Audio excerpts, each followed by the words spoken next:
Hello YouTube! In this video we're going to look at some of the recent philosophical work on misanthropy.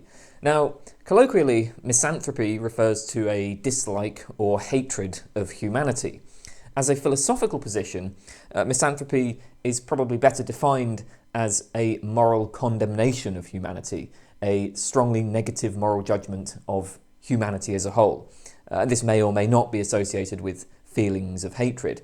Indeed, as we'll see, there are many different ways of living out misanthropy. But first, why be a misanthrope? Well, it's pretty obvious that humanity exhibits some severe failings, at least relative to standard moral codes.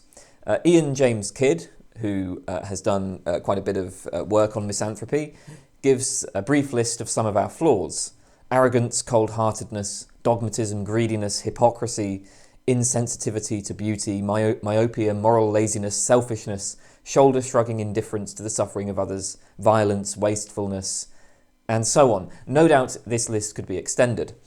Now, of course, different misanthropes will probably produce different lists, right? A secular left-wing misanthrope might focus on violence, inequality, domination. A conservative religious misanthrope might focus on godlessness or lack of respect for traditional values or something like that.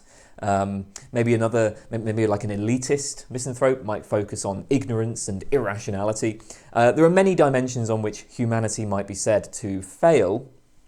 Now, crucially, the misanthrope will claim that we find these traits in the attitudes and behaviour of pretty much every individual. I mean, sooner or later, all of us are going to make some serious mistakes. Many of us will make a lot of serious mistakes as the misanthrope sees it. We also find these traits built into our institutions.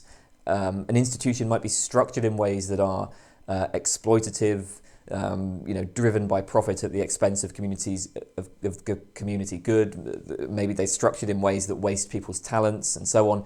Even if no particular individual in the institution is in themselves blameworthy, the way that our institutions are structured might still exhibit severe failings. And in society as a whole, we find oppression, racism, war, poverty, callous destruction of the environment. As the misanthrope sees it, humanity is, in all societies and at all levels of power, saturated with vices and failings. And crucially, misanthropy involves a judgment of culpability. It's not simply that humanity has failings, but that it is blameworthy for its failings. Of course, there are some bad things in the world that are outside our control. I mean, illness and so on, natural disasters. But many of our failings are under our control. The world could have been far, far better than it is if only we had chosen to behave differently. So the misanthrope, it's not a matter of pity for humanity. It's not just a matter of frustration with humanity. It's a negative moral judgment. Humanity is morally bad. Now, most people will grant that humanity is flawed and that many humans perform bad or even atrocious actions. But there are various ways of resisting the misanthropic conclusion. We might call these secular theodicies. The phrase secular theodicy comes from David Benatar's book, The Human Predicament, although he uses it in a slightly different context. Theodicies have been developed by philosophers of religion. A theodicy, in the traditional sense, attempts to reconcile the existence of an omnipotent, omniscient and benevolent God with the prevalent evil and suffering in the world. Why does God permit such evil? A theodicy answers this question. Along the same lines, then, a secular theodicy attempts to reconcile the positive, pro-anthropic view of humanity with the obvious moral failings that humanity exhibits. So let's go through some secular theodicies. Well, the first option is to say that misanthropy rests on a kind of category error. It makes no sense, it might be said, to pass a moral judgment on humanity as a whole. We make moral judgments about agents. An entity must have some sort of mind or control over its actions in order to be an appropriate subject of praise and blame. But humanity isn't an agent. Humanity as a whole doesn't have a unified mind or unified goals, so it's just confused to apply moral concepts to humanity, right? Humanity is a collective. It's confused to apply moral concepts to a collective. Now, I mean, to be fair, it does seem like we actually do judge collectives all the time. For example, we judge the Nazis to be bad. All Nazis as a group. Nazis are bad. But of course, there's an obvious difference between humanity and Nazis. Nobody chooses to be a human. You're born a human, and that's that. There's nothing you can do to change it. It doesn't make sense to pass a negative moral judgment about group characteristics that are outside of people's control. Now, I think the misanthrope might object that this just misses the point. So, when we characterise misanthropy in terms of a negative judgment of humanity, that is a little bit of a simplification, right? The point that the misanthrope is making is that humans in general exhibit extreme moral failings. And it's not so much that the misanthrope is passing judgment on a characteristic that's outside of people's control. I mean, it's not that the misanthrope judges humanity negatively in virtue of the particular features of the human genome or anything like that. The problem, as the misanthrope sees it, is that humans tend to behave in ways that are deeply morally flawed. These behaviours are certainly within our control, if anything is. And importantly, the misanthrope need not be making a negative judgment about every specific human individual. Perhaps there are some individuals who overcome the usual tendencies. I mean, certainly some individuals will be better than others. And when people exhibit virtues, that's something that the misanthrope can admire. So again, the misanthrope isn't judging any particular individual for features that they can't control. It is rather just that, in general, right, humans behave very, very poorly. And so that's the sense in which misanthropy involves a negative judgment of humanity. So the second secular theodicy is what Ian James Kidd calls the confinement strategy. Now, on this view, the more extreme failings of humanity are confined to unusual people or extreme situations. Yes, there are psychopaths, there are murderers, there are wars, but these are not reflective of normal human behaviour. Most of humanity in the normal course of things basically behave pretty well. So the point of the confinement strategy is that the kinds of behaviours that the misanthrope objects to are confined to relatively rare situations. And, I mean, there is an important point here, right? Like, we can list the terrible things that humans do, but we can also list lots of good things that humans do. So, it's like, yeah, I mean, if you just focus on the bad things, then that's going to seem to support a very negative judgment. But I can list loads of wonderful things that humans have done that would put us in a much better light. I can sort of talk about, say, charity, or I can talk about like the development of scientific knowledge, wonderful artworks, all of this stuff. I can talk about, communities of people working together, and so on. So to respond to the confinement strategy, the misanthrope will argue that our failings are, as Kidd puts it, entrenched, pronounced, and ubiquitous. The moral failings of humanity are obvious failings that hold across all societies, that are found in almost all our projects, and that affect almost all institutions, even institutions that are designed to correct them. So you might consider, say, corruption, abuse of power, systemic racism, and so on in the police force. The police force is supposedly designed to fight crime. The justification for having a police force is to protect the community. So, in that sense, the point of having this institution is to correct some of the problems, like violence and so on. And yet the misanthrope might well argue that in practice, the police force is at best just a tool of domination, a tool to enforce an unjust status quo. And at worst, I mean, again, if you look at corruption and abuse of power, the police force is perhaps even worse than most other institutions. Or for a less extreme example, but perhaps still a telling example, consider how engaging with moral philosophy fails to change people's moral commitments. If anything, it seems to just provide people with a more effective means of rationalising whatever behaviours and attitudes they already have. So, again, like moral failings are not corrected even by engaging in thinking about morality, or so the misanthrope might say. But okay, I mean, again, these are not exactly cases of failings that are entrenched and pronounced and ubiquitous. So let's take a couple of examples of such failings. One possible example is our failure to help people in severe need. Billions of people live in poverty, hundreds of millions die each year from starvation, malnutrition, easily preventable diseases. Moreover, there do exist reliable charities that can alleviate these problems, charities that provide vaccinations or malaria nets and so on will prevent the deaths of people from diseases.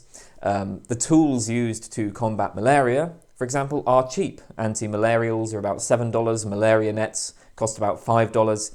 Vitamin A supplements cost just $1. I think that a vitamin A supplement given just a couple of times a year is enough to significantly reduce rates of malaria. So again, that's very, very cheap. Of course, there are costs in the distribution of these, and not everybody who receives, say, malaria nets or vitamin A supplements would otherwise have died of malaria. The Give Well organisation, which analyses the impact of different charities, estimates that on average it costs about $3,000 to $5,000 to save a life, donating to the Against Malaria Foundation. But $3,000 to $5,000 is still a figure that the majority of people in affluent countries could give, especially if they were making small donations over time. Even people on relatively low incomes could afford that. And yet, many people don't. The vast majority of people give very, very little to charity. Every time you decide to buy a new car or a new television or expensive clothes or a holiday abroad or whatever, that money could instead be used to save a life. Is buying a new television more important than saving a life? Well, not to the vast majority of people. We are not moved by the suffering and death of people in extreme poverty, probably because we don't interact with them. They live far away, so it's out of sight, out of mind. And so most people do nothing, or almost nothing, to help, even though they could make a difference at relatively little cost to themselves. We choose minor luxuries for ourselves over life-saving resources for others.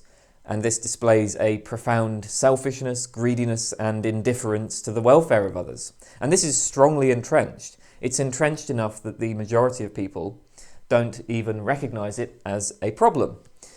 The usual attitude is, okay, sure, it would be nice to give your money to charity, but you have no obligation to do so, right? Like that's the usual attitude. I think it's telling that Peter Singer has recently started to argue that 1%, for 1% of people's income to be given to charity, because if you start giving, if you try to encourage people to give more than that, he worries that they'll just ignore you. But hey, if we say to people give 1%, well, maybe that will move them, right? Maybe they'll do the 1%. But that's telling, right? That's a tiny amount. Is that what it's worth to save a life? We're only willing to give 1%. The misanthrope might say that this reflects very, very poorly on humanity's moral character.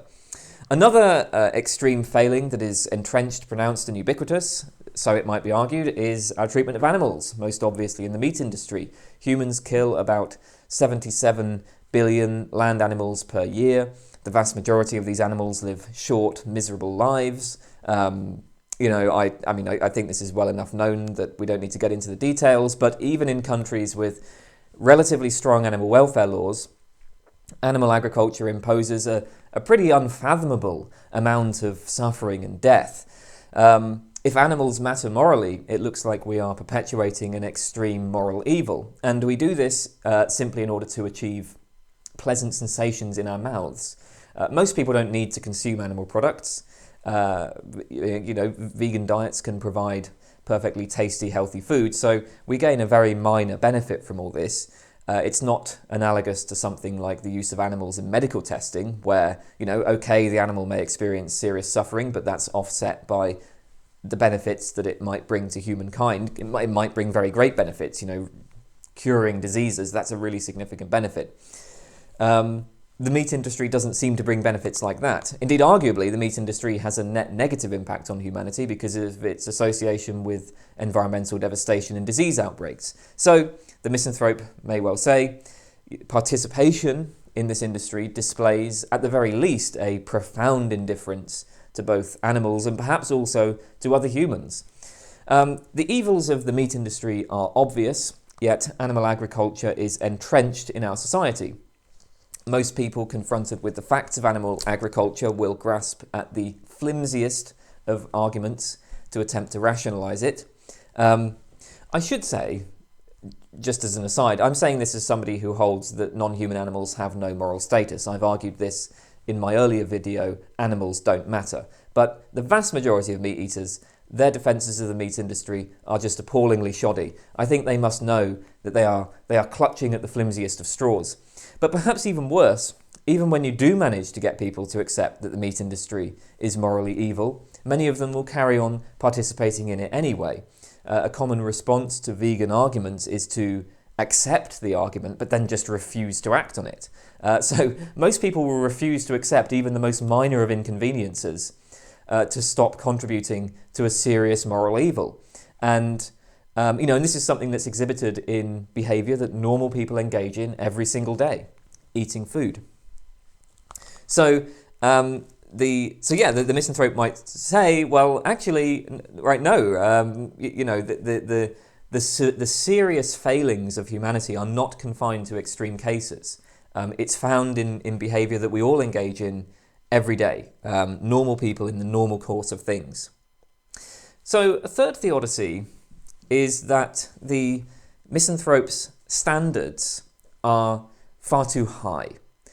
Of course we're going to end up judging humanity negatively if we're perfectionists. The misanthrope might well argue, hey, hang on, you're choosing to buy a nice pair of shoes rather than use that money to save a life. But then we might object, well, there's no moral obligation to forego luxuries in order to give the money to charity. It would be nice if people did it, but it's supererogatory. It goes beyond the call of duty. So that's we can't use that as grounds for condemning humanity as a whole. So the question here is, by what standard should we judge humanity? Well, philosophers defend all sorts of crazy moral positions, and some of those might make very strict demands on our behaviour. But if we look at things from the point of view of common sense morality, the moral standards of ordinary people, then, so the argument will go, humanity is generally good. Sure, if we accept strict utilitarianism, then yeah, it's going to turn out that humanity is a total failure. But the problem here is not with humanity, it's with strict utilitarianism. Utilitarianism is wrong, and so is every other moral theory that imposes such strict standards on our behaviour. So at this point, the misanthrope can argue that even by the standards of common sense morality, humanity exhibits failings that are massive. So Peter Singer, for example, is a utilitarian, but his classic argument in his paper Famine, Affluence and Morality for our obligation to give aid doesn't rest on utilitarianism. He appeals to basic moral intuitions, to common sense moral values. In particular, it rests on the principle that, and I quote, if it is in our power to prevent something very bad from happening without thereby sacrificing anything morally significant, we ought to do it. And okay, that seems a little bit, that seems like a common sense principle, arguably. Singer asks us to imagine that we are walking past a pond with a drowning child in it. So let's say that if you wade in to save the child, this will ruin your nice shoes. So this has a minor cost. You're going to ruin your shoes. Even so, there is just no question, for Singer, that you should save the child. And that does seem to be a consequence of common sense morality, right? If you can save the child's life at a minor cost to yourself, then you're obligated to do so. We would think that a person who just leaves the child to die is morally reprehensible, right? Like that would be an awful, morally vicious thing to do. If somebody just refused to go in and you asked them why and they said, well, I didn't want to ruin my nice shoes, we would think that that person is absolutely monstrous. The child's interest in continued life far outweighs a person's interest in preserving their nice shoes. But Singer says that this situation is morally no different than the situation we all face every day when we deliberate about what to spend our money on. You could spend your spare cash on buying new shoes, or you could donate that money to a charity where it could be used to purchase resources that would save a child's life. Now, of course, the child in the pond is only walking distance, whereas children dying in poverty live on the other side of the world. But why would distance matter? Why would that lessen your obligation? Surely what matters is that you have the ability to help, you have the ability to act, and in both cases you can act so as to save a life. Or take the misanthrope's appeal to the meat industry. We might respond to this by saying, well, look, it's just part of common sense morality that animal lives are worth less than human lives. So, even if the meat industry is kind of bad, it's not a terrible moral evil. Again, the misanthrope is holding humanity to a standard that is unreasonably high. So, okay, let's think about this. 77 billion animals are killed per year in animal agriculture, and that's just the land animals. So the theodicy says the misanthrope is overstating the degree to which animals deserve moral consideration. And, just to put a number on it, let's say that animal life is worth 1/10,000th of a human life. Then 77 billion animals is equivalent to 7.7 million humans. That is a holocaust every year simply to provide a nice taste in the mouths of humans.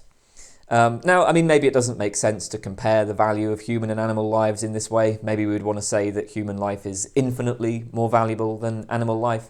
But the vast majority of people think that animals count for something. We shouldn't make them suffer terribly for trivial reasons. But, that seems like that's what the meat industry does. Again, just eating, you just have like a nice taste in your mouth. That's it. That's what you get from the meat industry. You can achieve a nice taste in your mouth in many other ways that don't require killing animals. And notice that the same people who participate in the meat industry will often condemn bullfighting, fox hunting, the use of animals in medical testing or cosmetic testing on the grounds of the suffering that these activities impose upon animals. Imagine if there were 77 billion bullfights happening each year, if most people went to see a bullfight several times a week, if that was just a normal part of most people's lives. I think that common sense morality, our common sense morality, would judge that situation to be utterly horrifying. But the life of a fighting bull is, in my opinion, significantly better than that of the vast majority of animals that are killed for food. I personally, if I had to be resurrected as an animal, I would definitely choose the life of a fighting bull over the vast majority of animals in the animal agriculture industry. So that's a good example that we do fail terribly by our own standards. So that's the sort of case for misanthropy and some potential secular theodicies. Okay, so let's say that we come to accept misanthropy. We do indeed want to morally condemn humanity. Well, how do we live with this, right? Misanthropy isn't an abstract doctrine completely divorced from the concerns of our life. It changes our experience of the world. It changes how we think about other people and ourselves. So how should misanthropes live? Well, Ian James Kidd, in his work on misanthropy, has identified 4 misanthropic stances, which I will now go through. So first of all, there is an optimistic stance, which Kidd calls the activist stance. Although the activist has a negative view of humanity in its current state, she is hopeful that it's possible to change humanity for the better. And so she pushes for the radical reforms that would be required to do this. She fights to achieve a better world. Today, the most obvious expression of activism might be transhumanism, or at least some transhumanists.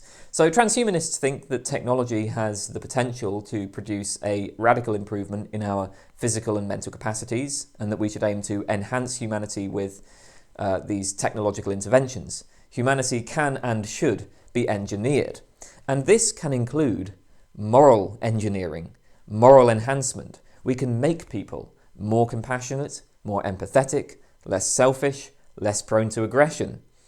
Arguably we've already done this to some extent, right? We have already identified certain causes of violent behaviour and removed them. For instance, limiting the use of lead. We've done this in a sort of rather scattershot sort of way, but the transhumanist will say that there should be that we can and should develop technology that directly improves people's moral characters. At the other extreme, just to give you a sense of the diversity of positions available here, there is anarcho-primitivism. According to the anarcho-primitivist, the corrupting influence is civilization itself. So, the anarcho-primitivist thinks we're not going to be able to use technology to significantly improve our condition. Rather, we would improve our condition by dismantling civilization and returning to something like a hunter-gatherer lifestyle. I have a video on anarcho-primitivism if you want to learn more about it. Now, I should note that neither transhumanists nor anarcho-primitivists are necessarily misanthropes, because they're not necessarily making a moral condemnation of humanity's current state. The point is that for people who are misanthropes, both transhumanism and anarcho-primitivism might offer hope of amelioration. So the misanthropic activist is characterized by the view that we should try to bring about radical changes to improve humanity.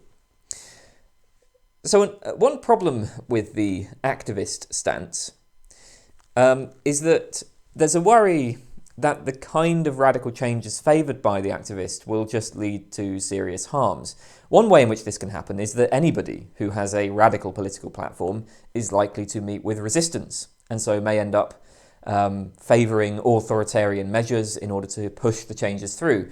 I mean, the consequences of some of the communist political revolutions might be cited here. Activists can easily become single-minded, zealous, dogmatic, and the organisations that are designed to bring about social change can become corrupted, and they end up focusing more on maintaining and expanding their power than on improving humanity.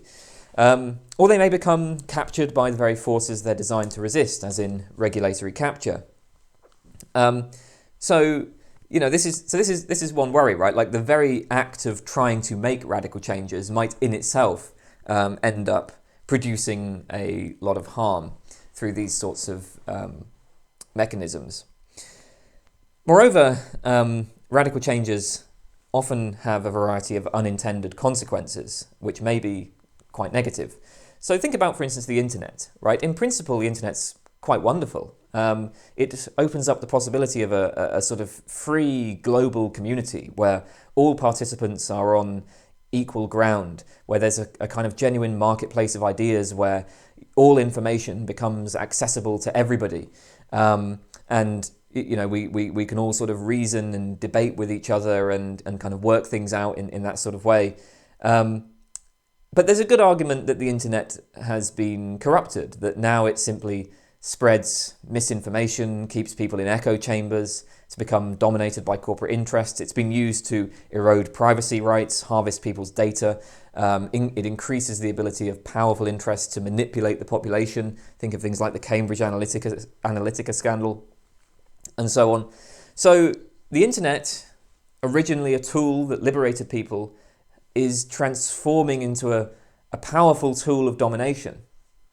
And if the condition of humanity is as poor as the misanthrope thinks, then that's not really a surprise.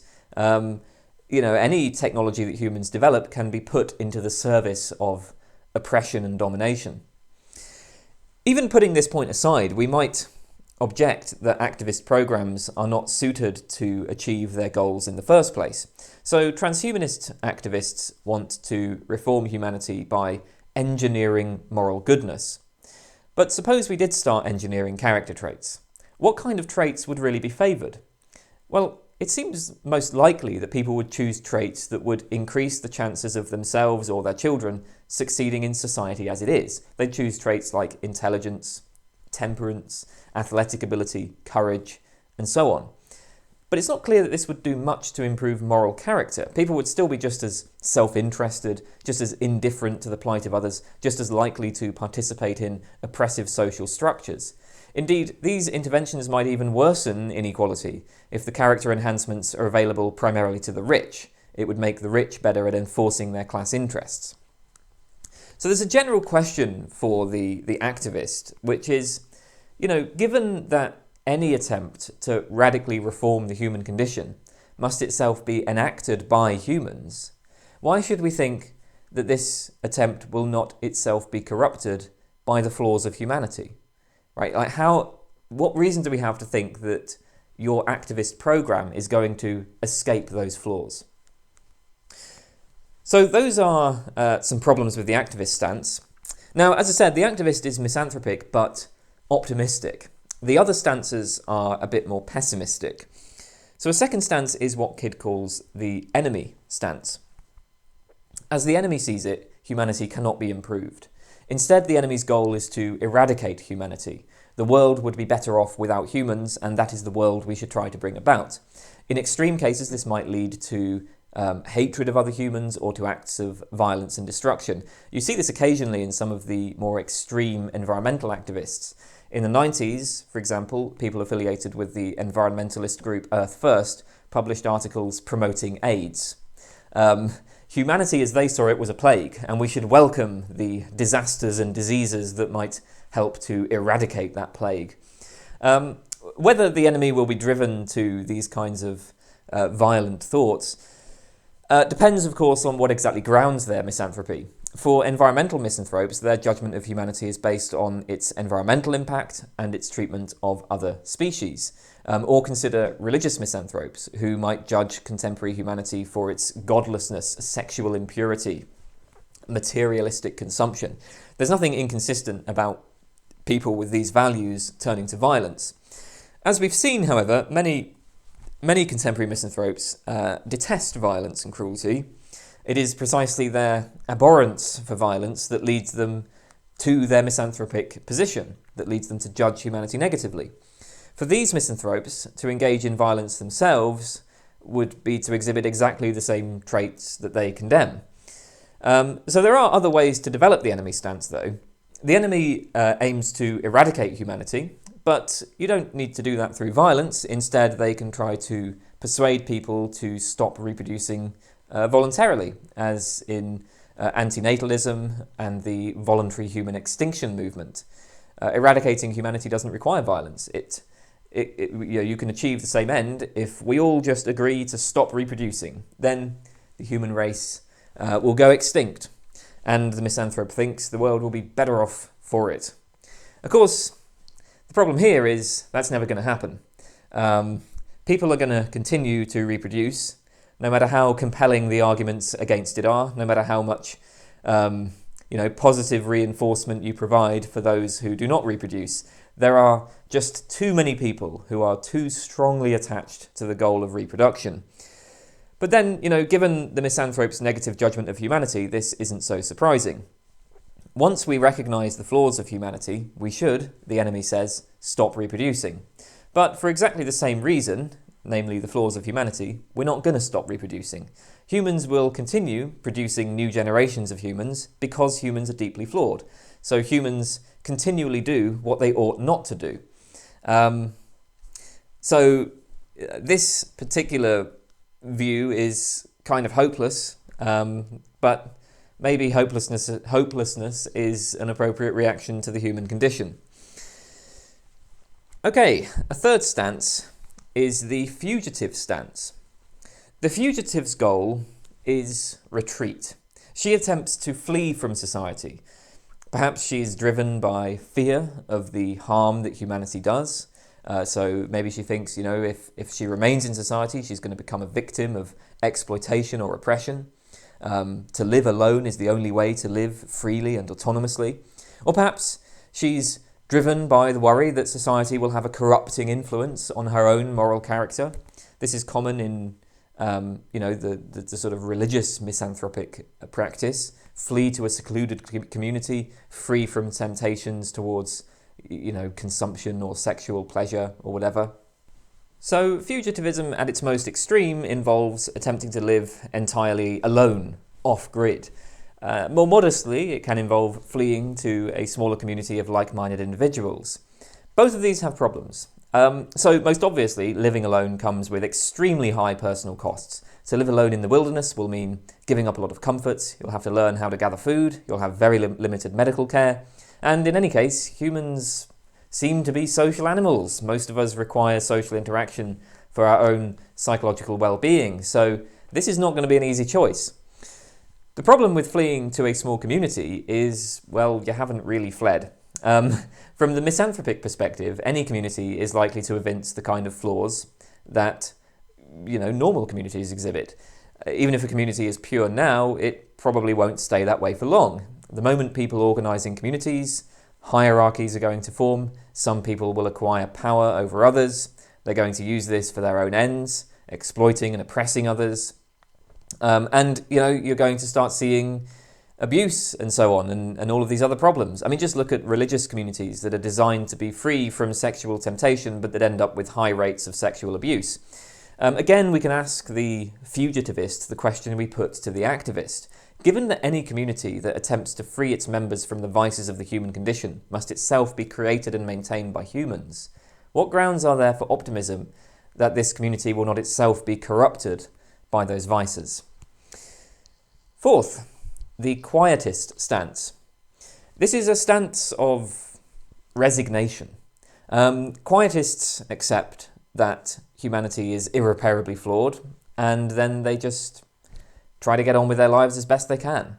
There's nothing we can do to significantly reform humanity, nor is there any point attempting to eradicate humanity, and you gain nothing from fleeing. You only make yourself worse off. So the quietist simply carries on. Of course, this is not to say that she has the same attitude as she did before becoming a misanthrope. But quietists will focus more on cultivating personal virtues and on doing, they'll try to live in accordance with their virtues, and they'll try to do what good they can through their own actions.